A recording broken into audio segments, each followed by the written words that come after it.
विश्व के सभी मेरे साथियों को राजरत्न अम्बेडकर की ओर से जय भीम, नमो बुद्धाय। आज मैं जो विषय आप लोगों के सामने रख रहा हूं वो है ज्ञानव्यापी मस्जिद मंदिर का जो विवाद चल रहा था।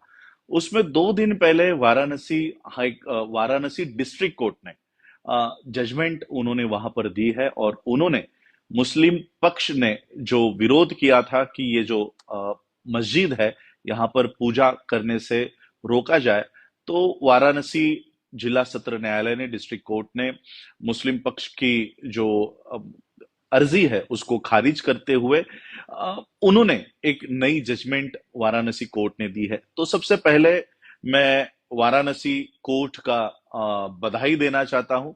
हिंदू पक्ष की जो औरतों ने ये पिटीशन डाली थी, मैं हिंदू पक्ष को भी बधाई देना चाहता हूं कि उन्होंने भारत के बौद्धों का एक बहुत बड़ा मसला उन्होंने हल किया है। और वो कैसे हल किया है और भारत के बौद्धों को किस तरह से इस वाराणसी जिला सत्र न्यायालय के जजमेंट का इस्तेमाल अपने फेवर में करना चाहिए, ये मैं आज आप लोगों को एक 5 मिनट में आप लोगों को समझाना चाहता हूं।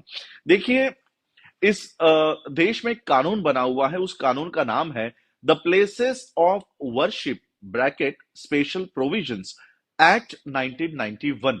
ये एक्ट कहता है, ये एक्ट इसलिए बनाया गया था कि इस देश में अनेक मंदिरों के ऊपर मुस्लिम इन्वेडर्स का कब्जा हुआ, अनेक मुस्लिम मस्जिदों पर हिंदुओं का कब्जा हुआ। तो इस तरह से अनेक जो प्रार्थना स्थल है उसका जो रियल कैरेक्टर है, रियल जो उसकी अस्तित्व थी, वो कहीं ना कहीं मिट चुकी थी। और इसलिए जो मस्जिद थे वो मंदिर बन गए थे, जो मंदिर थे वो मस्जिद बन गए थे। इस तरह का विवाद इस देश में चल रहा था।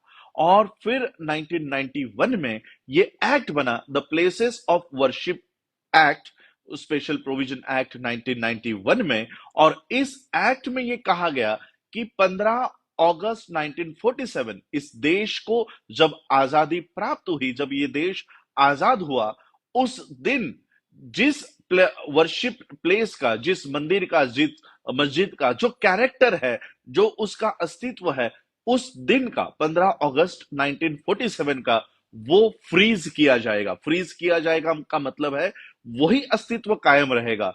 भले कोई मंदिर हो, पुराना 2500 सालों का कोई मंदिर हो, लेकिन अगर 15 अगस्त 1947 को वो मस्जिद बन चुका है, अगर वो मस्जिद हो गया है, तो वो मस्जिद ही कहलाएगा। और आने वाले हर एक फ्यूचर गवर्नमेंट्स में या किसी भी तरह से उसका कैरेक्टर चेंज नहीं होगा। और उसी तरह से 2500 सालों से कोई अगर मस्जिद वो बनी हुई है, लेकिन 15 अगस्त 1947 को अगर वो मंदिर में बदल चुका है, वो मंदिर हो गया है, तो वो मंदिर ही रहेगा। आने वाली कोई भी गवर्नमेंट इसको कभी चेंज नहीं करेगी। इस तरह का ये एक्ट बनाया गया है। इसमें, इस एक्ट में और एक सेक्शन डाला हुआ है, सेक्शन 4 सबसेक्शन 2। ये सेक्शन 4 सबसेक्शन 2 कहता है कि किसी भी तरह का सूट, किसी भी तरह की प्रोसीडिंग या किसी भी तरह की अपील, इस ये जो कैरेक्टर चल रहा है मंदिर मस्जिद, इसमें बदलाव नहीं होगा।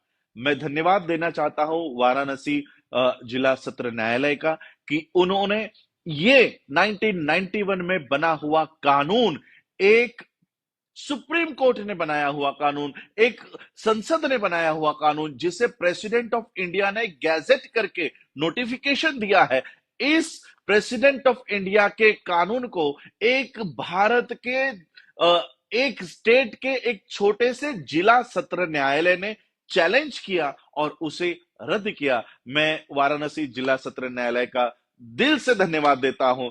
और उन्होंने जो आज ये एक्सेप्ट किया है कि वहां पर भले वो मस्जिद है, लेकिन हम वहां पर पूजा करने की अनुमति दे देते हैं। और वहां पर छानबीन, आप लोगों ने टीवी पर देखा होगा कि पिछले उस समय शायद मैं लंदन में था और लंदन में टीवी में देख रहा था कि ज्ञानव्यापी मस्जिद में छानबीन हो रही है, कैमरा लेकर आर्कियोलॉजिस्ट को बुलाया जा रहा है, फव्वारा है या शिवलिंग है, इस पर बहस हो रही है। तो आज जिला सत्र न्यायालय ने मुस्लिम पक्ष की जो अर्जी है उसे खारिज करते हुए कहा कि नहीं, 1991 का कानून हम इसे नहीं मानते, हम इसमें छानबीन करने की पूरी आजादी दे रहे हैं। अब बौद्धों को इसमें क्या करना चाहिए? देखिए, अगर किसी मस्जिद में सिर्फ किसी 5 औरतों की आस्था है या उन्हें लगता है कि वो जो फव्वारा है वो शिवलिंग है, इसलिए जिला सत्र न्यायालय वहां पर छानबीन करने की अनुमति देती है। और वहां पर अगर कल को अगर वो आर्कियोलॉजी डिपार्टमेंट ने कह दिया कि ये शिवलिंग है, तो पिछले कई सालों से जो मस्जिद चली आ रही थी उसे मंदिर में तब्दील किया जा सकता है। उसी तरह से जितने भी बौद्ध मुझे सुन रहे हैं, चाहे वो भारत में हो, भारत के बाहर हो, मैं आप लोगों को बताना चाहता हूं, साउथ में, दक्षिण में तिरुपति बालाजी का मंदिर है। वो, मुझे लगता है कि वो तिरुपति बालाजी नहीं, वो बुद्ध है। उन गहनों के पीछे बुद्ध है, और इसलिए अब मुझे लगता है कि उन गहनों को हटाया जाए और वहां की छानबीन की जाए। इसलिए वहां के तिरुपति के कोर्ट में जितने भी साउथ के लोग हैं, अंबेडकराइट्स है, बुद्धिस्ट है, एक याचिका तिरुपति कोर्ट में डालनी होगी कि मुझे लगता है कि तिरुपति बालाजी, ये तिरुपति बालाजी नहीं, ये बुद्ध है, उसकी भी छानबीन होनी चाहिए। एक पिटीशन हमें वहां लगानी होगी। मैं जिला सत्र न्यायालय वाराणसी का इसलिए स्वागत कर रहा हूं कि उन्होंने भारत के तमाम बौद्धों के रास्ते खोल दिए हैं, क्योंकि आज जो आपके मंदिर है, आपका जगन्नाथपुरी का मंदिर है, आपका तिरुपति बालाजी है, महाराष्ट्र का पंढरपुर है, अब सारे जगहों पर वाराणसी जिला सत्र न्यायालय के इस जजमेंट का इस्तेमाल करते हुए हम ये सारे केसेस सारे मंदिरों के ऊपर डालेंगे कि ये आपका हिंदुओं का मंदिर नहीं, ये बुद्ध का स्थान है, बुद्ध का प्लेस ऑफ वर्शिप है। क्योंकि 1991 के कानून ने हमारे हाथ बांध दिए थे कि 15 अगस्त 1947 को जो स्टेटस है वही स्टेटस कबूल किया जाएगा, इसमें कोई भी बदलाव नहीं होगा। लेकिन वाराणसी जिला सत्र न्यायालय ने 1991 का ये कानून साइड बाय कर दिया है, इस कानून को हटा दिया है, और इस वजह से सारे बौद्धों के दरवाजे खुल गए हैं। अब सारे बौद्धों को इस वाराणसी जिला सत्र न्यायालय के जजमेंट का इस्तेमाल अपने फेवर में करना चाहिए। और मैं हिंदुओं से भी ये प्रार्थना करना चाहता हूं कि हम आपके खिलाफ नहीं है, बल्कि हम तो आपके पक्ष में बात कर रहे हैं। हमारे एक साथी है राहुल शेंडे जी, उनकी मैंने एक पोस्ट पढ़ी और उन्होंने व्यंग करते हुए एक बात लिखी, लेकिन उसमें तथ्य है कि आज जो हिंदू तिरुपति बालाजी में जा रहा है, आज जो हिंदू पंढरपुर में जा रहा है, आज जो हिंदू जगन्नाथपुरी के मंदिरों में जा रहा है, वो तो सामने बुद्ध को भगवान के रूप में पूजा कर रहा है। उसे लग रहा है ये तो कोई हिंदू देवता है। इसलिए हजारों साल से पूजा अर्चा करने के बाद भी हिंदुओं के जो याचना है, जो कामना है, वो पूरी नहीं हो रही, या हिंदुओं की प्रार्थना पूरी नहीं हो रही, क्योंकि वो गलत भगवान के सामने याचना कर रहे हैं। वो असल में तो तथागत है, वो असल में तो बुद्ध है। अब अगर राम को पूज रहे हो और सामने बुद्ध की मूर्ति रखे है, तो आपको राम कैसे प्रसन्न होगा? और इसलिए मैं हिंदुओं के पक्ष में ये बात करना चाह रहा हूं कि आप गलत जगह पर पूजा कर रहे हो, आप गलत जगह पर प्रार्थना कर रहे हो, आप गलत जगह पर भगवान को अर्जी दे रहे हो कि मेरी इस संकट से मुक्ति कराओ। वो कोई भगवान नहीं, वो तो तथागत बुद्ध है, और तथागत बुद्ध कभी आशीर्वाद नहीं देते, कभी किसी को वो क्या कहते हैं, हमारे मराठी में नवस कहते हैं, वो उसको कभी प्रसन्न नहीं होते।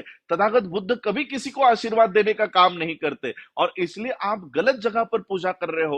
हिंदुओं को यह समझ जाना चाहिए कि ये तो हमारा मंदिर नहीं है, ये तो हमारे भगवान का मंदिर नहीं है, और इसलिए उनको उस जगह पर जाकर पूजा अर्चा बंद करनी चाहिए, और जहां पर आपका असली भगवान है वहां पर जाकर आपको पूजा करनी चाहिए। और इसलिए ये जो प्रार्थना स्थल आप लोग गलत जगह पर प्रार्थना कर रहे हो, मंदिरों में प्रार्थना कर रहे हो, यह बंद करना चाहिए। और इसका असली कैरेक्टर 2500 साल पहले, 2000 साल पहले जो इन प्लेसेस ऑफ वर्शिप का असली कैरेक्टर है, वो कैरेक्टर आज हम लोगों को एस्टैब्लिश करना चाहिए। जितने भी मेरे साउथ के साथी हैं, मेरे बाकी बुद्धिस्ट सोसाइटी ऑफ इंडिया के जितने भी कमिटीज है, उन सबको मैं ये आज इस वीडियो के माध्यम से बताना चाहता हूं कि जितने भी फैक्ट्स आपको उस मंदिर के बारे में, उसके रियल कैरेक्टर के बारे में एस्टैब्लिश कर सकते हैं, वो सारे ऑन रिकॉर्ड दीजिए। वकील देने का काम मैं करता हूं, सुप्रीम कोर्ट के वकील देने का काम मैं करता हूं, ड्राफ्ट तैयार करने का काम मैं करता हूं, पिटीशन तैयार करने का काम मैं करता हूं।